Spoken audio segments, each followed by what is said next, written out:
kwese basi rino panofa munhu apashaike rungano.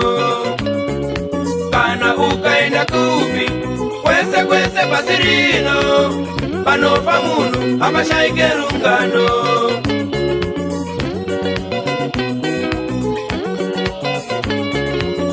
Akafa ega zvinonzi aitwa zvekukondwa, kana akafira pabasa zvinonzi akaitwa zvekutsingwa, kana akafa nekurwara zvinonzi akaroiwa.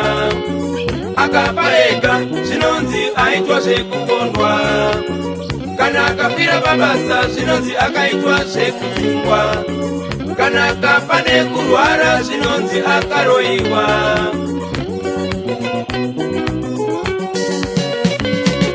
Kwese kwese basi rino, kwese kwese basi rino panofa munhu apashaike rungano.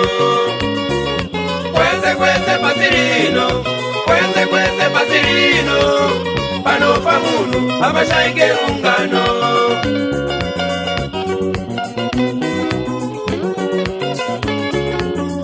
Izvi zvinotoshamisa, chokwadi zvinoshamisa, nababa zvinoshamisa, izvi zvinondishamisa, panofa munhu apashaike rungano.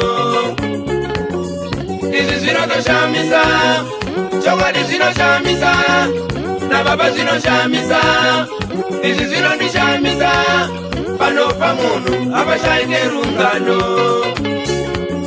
Panofa munhu apashaike rungano.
Kwese kwese basi rino panofa munhu apashaike rungano.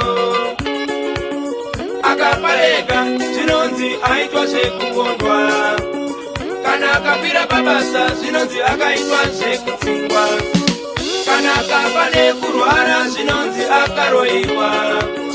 Akafa ega zvinonzi aitwa zvekukondwa, kana akafira pabasa zvinonzi akaitwa zvekutsingwa, kana akafa nekurwara zvinonzi akaroiwa.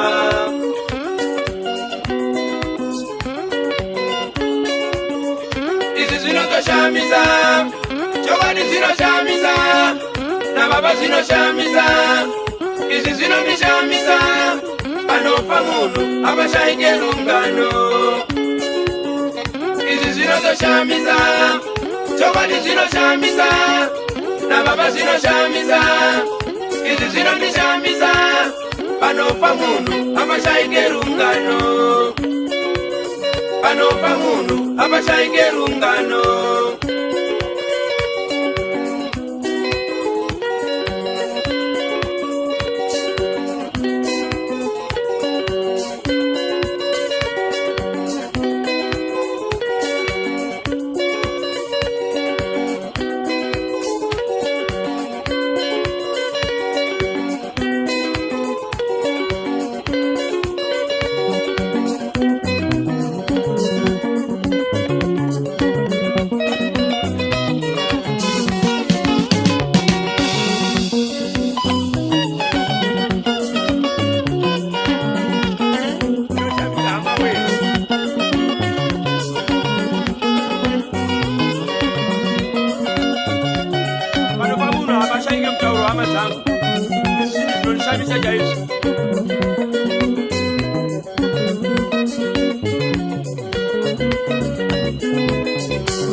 akapangile chirwere anzi aita sokuroiwa mitoro yakawanda chaizvo